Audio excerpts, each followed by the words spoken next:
लोग कहते हैं बिहार में शिक्षा का स्तर गिरा हुआ है। बिहार में, हिंदुस्तान में जब तीसरा नंबर पर सबसे बड़ा बजट बिहार का है और गुणवत्ता के मामले में 19वां नंबर है, तो आखिर ऐसा क्यों है? जब तीसरा नंबर का सबसे बड़ा बजट है तो गुणवत्ता में भी उतना ही होना चाहिए। लेकिन शिक्षा का बजट, जो शिक्षक प्राण होते हैं शिक्षक समाज के, शिक्षा व्यवस्था के प्राण होते हैं शिक्षक समाज, और जब उनका जो है उनका हृदय को रोकने का हम काम करेंगे, जब उनकी समस्याओं को सुनने का काम नहीं करेंगे, तब हम कैसे आशा कर सकते हैं एक बेहतर समाज का? हिंदुस्तान में डाटा कहता है, आंकड़ा कहता है जहां जहां का एजुकेशन लेवल हाई है, जहां का एजुकेशन लेवल हाई है, वहां विकास का पैरामीटर भी हाई है। स्पेशल बजट नहीं भी मिला तब भी विकास का पैरामीटर हाई है वहां पर। इसलिए निश्चित रूप से हमारे भी एजुकेशन लेवल को हाई करने के लिए इन समस्याओं का समाधान करना होगा, और उसके लिए अलग से पैसा शिक्षा विभाग में खर्च करने की अलॉटमेंट करने की आवश्यकता नहीं है। हमें लगता है कि उन्हीं पैसों में रीएडजस्टमेंट करने की आवश्यकता है, और उस रीएडजस्टमेंट के बाद ये सारा समस्या का समाधान हमको लगता है संभव है, निश्चित रूप से संभव है।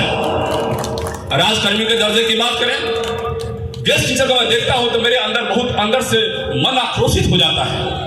आक्रोशित इसलिए मन हो जाता है, मुझे लगता है कि आखिर इनको क्या सोच के इनको बहाल किया गया, और बहाल जब किया गया तो ध्यान क्यों नहीं दिया गया? एक गेस्ट टीचर को जब 8,000 रुपया महीना बचता है, 7,000 महीना बचता है, और पीएचडी होल्डर है, वो पीएचडी होल्डर है। आज नियोजित शिक्षक जो है हमेशा ये सोचते रहते हैं, हमेशा उनके दिमाग में रहता है कि हमारा जो है, हमारा रिटायरमेंट के बाद क्या होगा।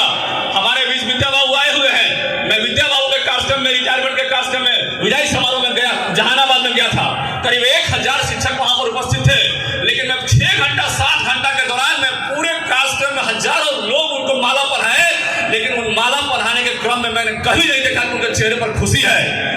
मैं सोच रहा था उस बात को कि जब विदाई समारोह में इतने लोग माला पढ़ा रहे हैं, कुछ कोई गिफ्ट दे रहे हैं, कोई कुछ दे रहे हैं, कोई कुछ दे रहे हैं, लेकिन इनके चेहरे पे खुशी नहीं है।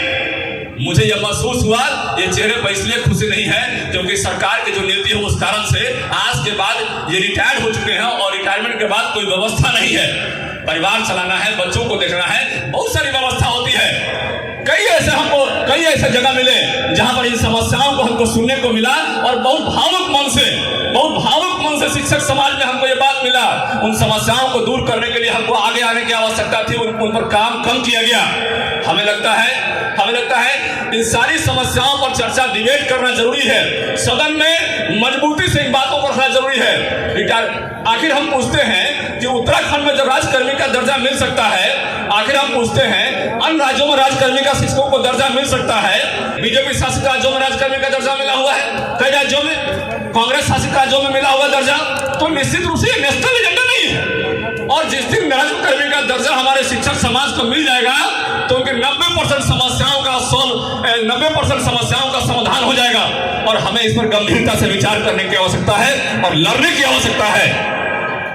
हमें लगता है सरकार के पास 39,000 करोड़ से ऊपर का बजट हमारा सरकार में शिक्षा विभाग का है, और हमें लगता है कि 15-16% ही पैसे खर्च होते हैं शिक्षक समाज में उनके वेतन के नाम पर। बाकी पैसा डीबीटी के माध्यम से पैसा अन्य योजनाओं में खर्चा हो जाता है। तो थोड़ा सा पैसा उसमें, मैं एक बार पेपर पढ़ रहा था, 3200 करोड़ 8 साल से पैसा फंसा हुआ ग्रांट का पूरे विभिन्न संस्थानों के। तो 3200 करोड़ सरकार के पास नहीं है, और 39,000 करोड़ का बजट पेश कर रहे हैं, तो आखिर बजट का पैसा कहां भेज रहे हैं? 6 से 7,000 करोड़ आप वेतन में देते हैं, तो बाकी पैसा किन मदों में खर्च हो रहा है? तो उन मदों में खर्च होना कितना जरूरी है? आखिर वेतन पे खर्च होना जरूरी है कि नहीं जरूरी है? कि सारे के सारे पैसे मैक्सिमम उन्हीं मदों में खर्च कर देना जरूरी है? इन सारी बातों पे एक डिटेल डिबेट की आवश्यकता है, और मजबूती से सरकार में बात को रखने की आवश्यकता है। चाहे हमारी सरकार हो या किसी की सरकार हो, उन बातों को मजबूती से रखने की आवश्यकता है। आज मित्र, इस समस्या को यदि हम सॉल्व नहीं करते हैं तो समाज में हम इस आशा को भी नहीं कर सकते हैं, और किसी से यदि हम आशा करते हैं कि हमारे बच्चे को ठीक से पढ़ाएंगे तो ये गलत बात है।